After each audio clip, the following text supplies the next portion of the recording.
Hello, this is Taj Tyres. I've got a Suzuki Splash here on a 58 plate, 2008, 2009. Just going to do the rear brake light bulb. I'm going to show you which one it is first. Could you please press the brakes for me? As you can see, that one there is working. This one isn't. This one's working. This one isn't. Now the bulb inside there is a double filament bulb. So I believe it's a 380. Got it right here. So it's a 380. So I'm going to show you what to do. It's quite a simple procedure on this. So what you need to do is you need to undo this screw here. This screw here. It's a 10mm socket you can use, or a Phillips screwdriver. And I'm just going to show you how it's done. I'll undo this first. And then I'll get this one undone. Once you undo this, all you do then is pull the lens towards you. So you've got these little lugs here. They sit right inside. So you've got one at the bottom as well. You twist this one. This is the brake light one. You twist that to your left. You pull it out.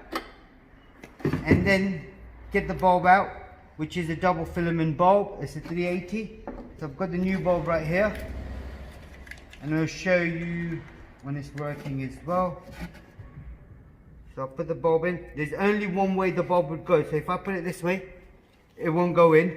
If I put it like this, it will.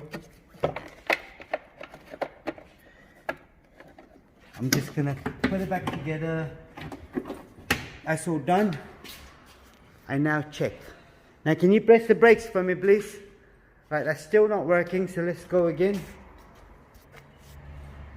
If I pull it out,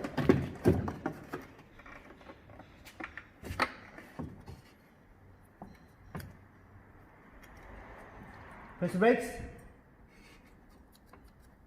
It's a bit interesting. Right. Switch the ignition off, or switch it on. And now press the brakes. I guess still not working, so maybe a faulty bulb. So I'm going to go and get another one. I'll hold it right there. Right, now that I've got the new bulb, I don't know if for some reason the other bulb is not working. They look exactly the same. They look pretty good as well. But I've got a new one. Got to place the new one in. Connect it back up. And all that. There's only one way they would go. That's it. Twist it to your right. Connect it. Slot it back in. That's in there now. Just going to show you it's working. Go on and press the brakes. Right, that's lovely. Now they're both working now, even the third one in the middle. Press the brakes again. That one's working as well. That's all you got to do on this car. If you did want to replace the other lights as well, you can replace the reverse one. That's the indicator. And this one here is the tail light as well as the brake light. Thank you very much. Goodbye. And please don't forget to subscribe to our channel. Thank you. Goodbye.